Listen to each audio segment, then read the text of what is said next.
కాబట్టి ట్యుటోరియల్ 3లో మనము 2 ప్రాబ్లంలను చూసాము మరియు ఇప్పుడు ఈ ట్యుటోరియల్ యొక్క మిగిలిన ప్రాబ్లంలను కంటిన్యూ చేస్తున్నాం. కాబట్టి మనము ఇప్పుడు 3వ ప్రాబ్లంతో ప్రారంభిస్తాము. కాబట్టి 3వ ప్రాబ్లం అనేది మీరు ఆపరేటర్ని వ్యక్తీకరించాల్సిన టర్మ్స్. ఇది ఆపరేటర్ యొక్క ఎక్స్పోనెన్షియల్ ఈ రైజ్ టు ఐ ఫంక్షన్ పరంగా ఇవ్వబడుతుంది.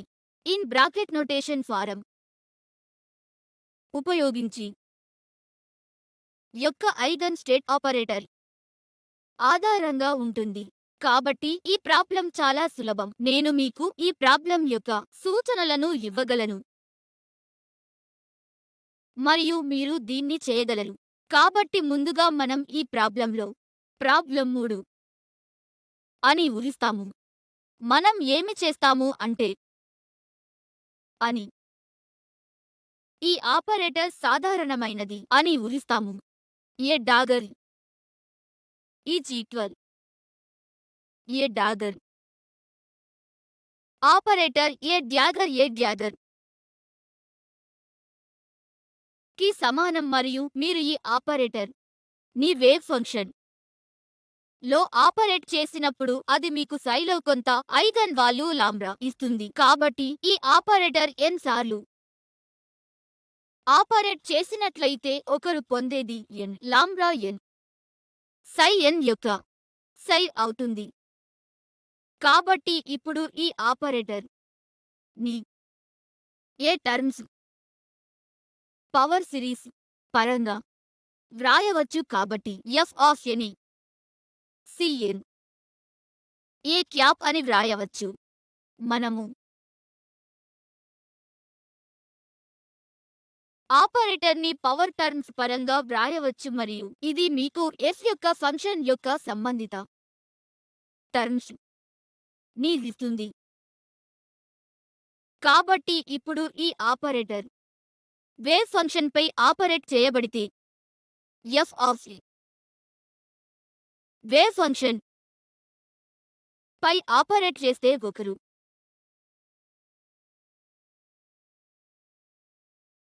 ఐగన్ వాల్యూలను పొందుతారు.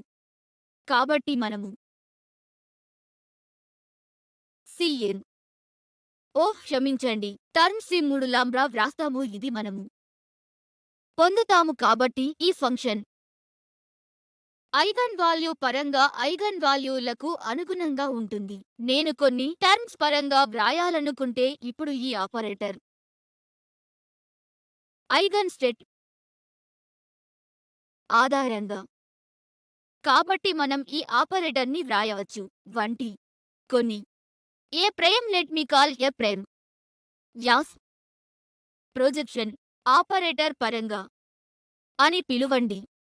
కాబట్టి నేను ఏ ప్రైమ్ లేదా ఏ ఒకటి ని సమ్ స్టేట్ అని పిలుస్తాను. కాబట్టి మీరు ప్రొజెక్షన్ ఆపరేటర్ని వర్తింపజేసినప్పుడు ఏ1 అని పిలుస్తాము ఆపరేటర్ n కోసం. అదే విధంగా ఆపరేటర్ e మరియు యొక్క ఐగన్ వాల్యూని పొందుతాము. మనము ఏ కాబట్టి టర్మ్స్ పరంగా వ్రాయవచ్చు. నేను ఇప్పుడు ఇక్కడ ప్రదర్శించిన అదే విషయం మరియు ఇది సులభంగా వ్యక్తీకరించబడుతుంది. కాబట్టి f ఆఫ్ టర్మ్స్ పరంగా వ్యక్తీకరించవచ్చని మీరు ఇప్పుడు నేరుగా చూడగలరు. ఆపరేటర్ యొక్క ఐగన్ వాల్యూ ఫంక్షన్ యొక్క ఫంక్షన్ ఐగన్ వాల్యూ మరియు ప్రొజెక్షన్ ఆపరేటర్ యొక్క ఫంక్షన్ పరంగా ఈ స్పేసెస్ వ్యక్తీకరించబడింది. అదే విధంగా ఒకరు వెళ్లి పవర్ సిరీస్ సొల్యూషన్ టర్మ్స్ పరంగా దీనిని వ్రాయవచ్చు. దీనిని పవర్ సిరీస్ సొల్యూషన్ అని వ్రాయవచ్చు. అంటే మీరు దీనిని ఈ raise i f of a prime యొక్క ఎక్స్పోనెంట్ తీసుకుంటారు. కాబట్టి మీరు ఈ ప్రాతిపదికన ఐగన్ వెక్టర్స్ టర్మ్స్ పరంగా కాబట్టి ఈ స్పేసెస్ పై ఆపరేటర్ ని తిరిగి వ్రాయవచ్చు. మరియు ఇప్పుడు మనము తదుపరి ప్రాబ్లం కి వెళ్తాము కాబట్టి ఈ ప్రాబ్లంలో హామిల్టోనియన్ ఆపరేటర్ మీకు రెండు సిస్టంల కోసం ఇవ్వబడింది మరియు మీకు ఇప్పటికే మరియు ఎక్స్పోజర్ రెండు ఉన్నాయి. దీని అర్థం ఏమిటి? మీరు హామిల్టోనియన్ కలిగి ఉంటే ఈ ఐగన్ వెక్టర్స్ టర్మ్స్ పరంగా వ్రాయబడిందని నేను అనుకుంటున్నాను. మీకు అందరికీ తెలుసు అని నేను అనుకుంటున్నాను. అంటే మీరు ఈ ఆపరేటర్ని హామిల్టోనియన్ ఆపరేటర్ అని ఒకటిగా వ్రాయవచ్చు. అంటే ఇది అయినప్పుడు నేను మ్యాట్రిక్స్ ఇది బ్రాకెట్ నొటేషన్ పరంగా వ్రాస్తున్నాను కాబట్టి ఇక్కడ నేను మ్యాట్రిక్స్ టర్మ్ పరంగా వ్రాస్తున్నాను కాబట్టి ఇది నాకు 2 ఇస్తుంది 2 మైనస్ 1 ఇది +1 కాబట్టి నేను దీన్ని ఇలా వ్రాయగలను. ఇప్పుడు నేను దీన్ని 1/√2గా 1 1 1 మైనస్ 1గా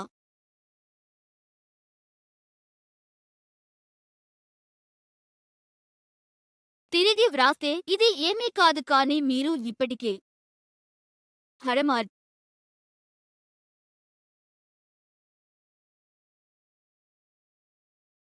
మ్యాట్రిక్స్ ని చూశారని నేను భావిస్తున్నాను. కాబట్టి ఇప్పుడు ఈ మ్యాట్రిక్స్ యొక్క లక్షణాలు ఏమిటో మనకు తెలుసు. మొదట ఇది హెర్మిషియన్,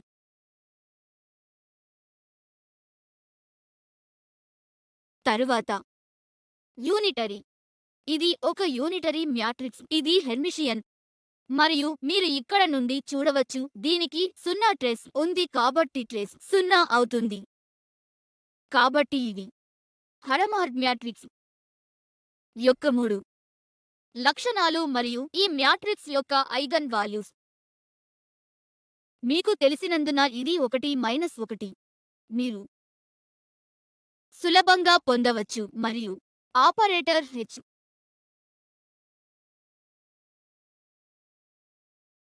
లో ఐగన్ వాల్యూలు అవుతుంది. హరమార్గ్ మ్యాట్రిక్స్ కోసం 1 - 1 ఉంటుంది కనుక ఇది a√2 మరియు a√2 అవుతుంది కాబట్టి ఇవి 2 ఐగన్ వాల్యూలు.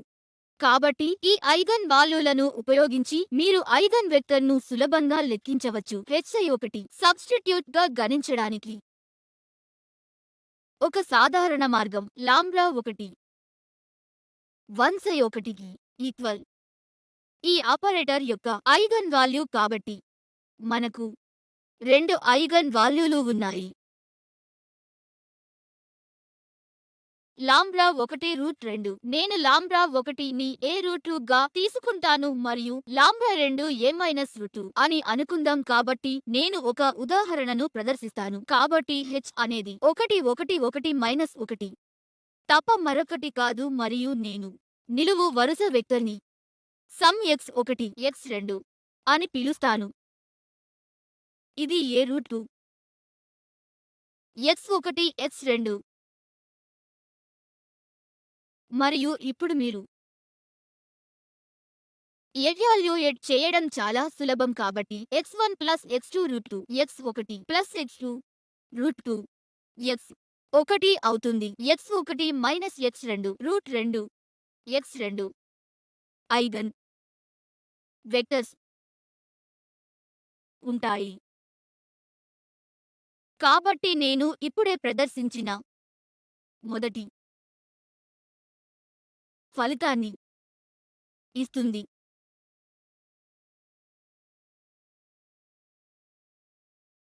ఇది తనిఖీ చేయడం చాలా సులభం కాబట్టి ఇది మొదటి ఐగన్ వెక్టర్ మరియు మీరు పొందే రెండవది దాని కేవలం కొన్ని దశలు మీరు లెక్కించాలి మరియు మీరు √2 -1 ket 1 -√2 క్షమించండి ket 2 నాట్ √2. కాబట్టి మొదటిది ఈ నార్మలైజేషన్ ket 1 + √2 -1 ket 2 మరియు రెండవ ఐగన్ వెక్టర్ 2 - 1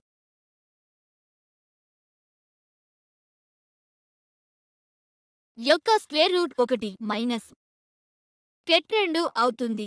కాబట్టి ఇది ఐగన్ వెక్టార్స్ కి సంబంధించిన ఐగన్ వెక్టర్స్ కాబట్టి దీనికి ఐగన్ వాల్యూ ఏ రూట్ 2 మరియు దీనికోసం ఇది మైనస్ ఏ రూట్ 2. కాబట్టి మీరు మునుపటి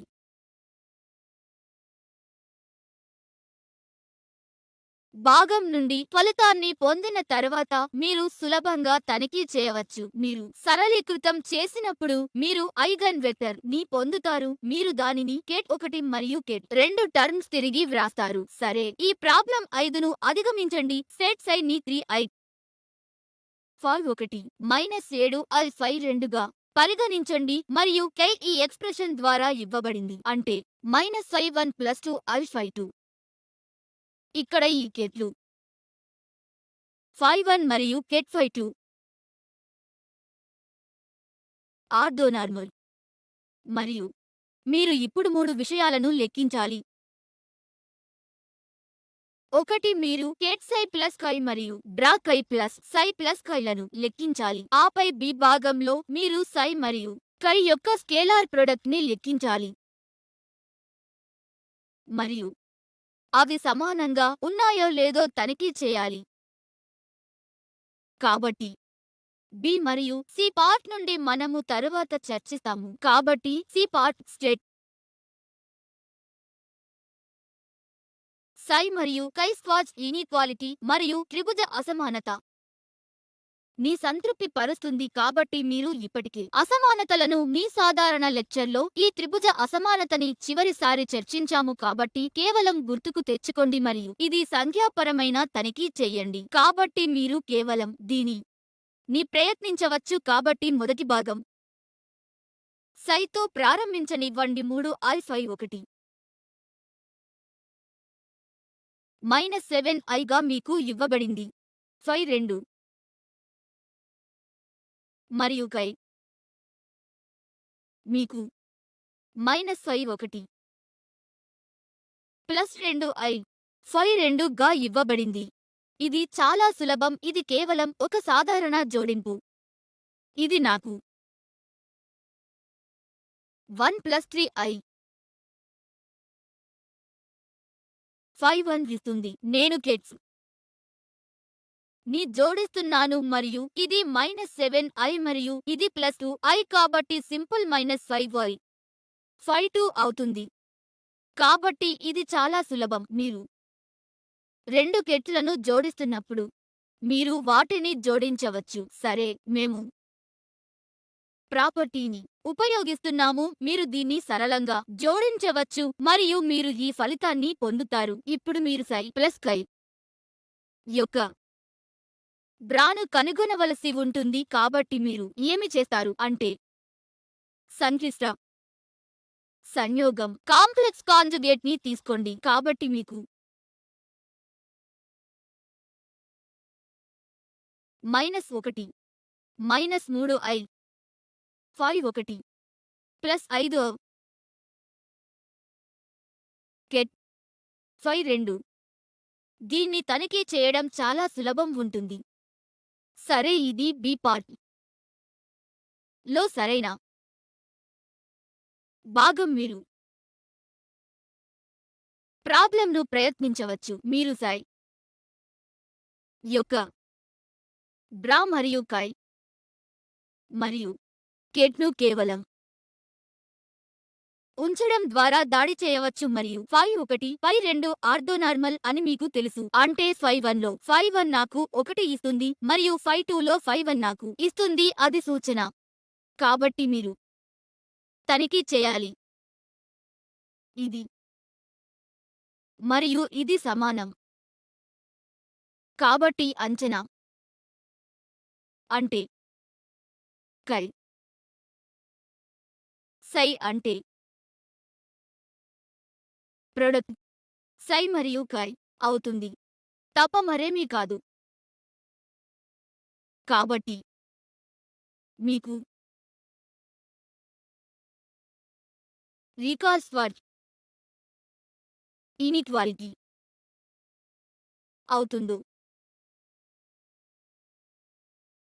లేదో దీన్ని తనిఖీ చేయండి. సైకిల్ స్క్వేర్ సై యొక్క నార్మ్ రెట్లు కై యొక్క కై రెట్లు. ఇది తనిఖీ చేయడం చాలా సులభం. మీరు సై యొక్క ప్రమాణాన్ని లెక్కించాలి కాబట్టి సై యొక్క ప్రమాణం అవుతుంది. బదులుగా మీరు సై స్క్వేర్లో ఐగన్ని లెక్కించండి.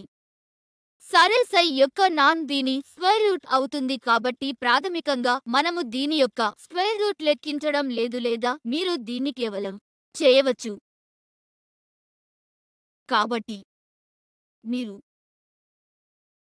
సై స్క్వేర్ కై స్క్వేర్ కి సమానమా లేక తక్కువ లేదా సమానమా అని తనిఖీ చేయాలి. సైలో సైని సై స్టార్ మరియు కై స్టార్ అంటే కొన్ని దశలు.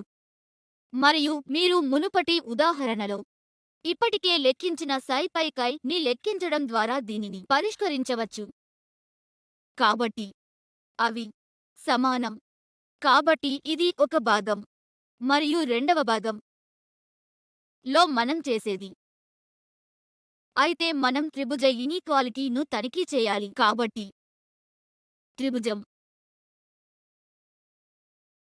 ఇనీక్వాలిటీ అవుతుంది. మనము చివరి టైంగా తనిఖీ చేశాము. సై ప్లస్ క యొక్క కట్టుబాటు కంటే తక్కువగా ఉండాలి లేదా సై యొక్క నార్మ్కు సమానంగా ఉండాలి లేదా కే యొక్క నార్మ్కు సమానం. ఇది గత ట్యుటోరియల్లో చివరిసారి చూసిన త్రిభుజ అసమానత. మనము దీనిని నిరూపించాము కాబట్టి ఇది ఇక్కడ ఉంటుంది తప్ప మరేమీ కాదు. సై ప్లస్ కై సై ప్లస్ కై కంటే తక్కువ లేదా సమానంగా ఉంటుంది. Square root psi plus square root కైకు మీరు ఇప్పటికే మునుపటి ప్రాబ్లంలో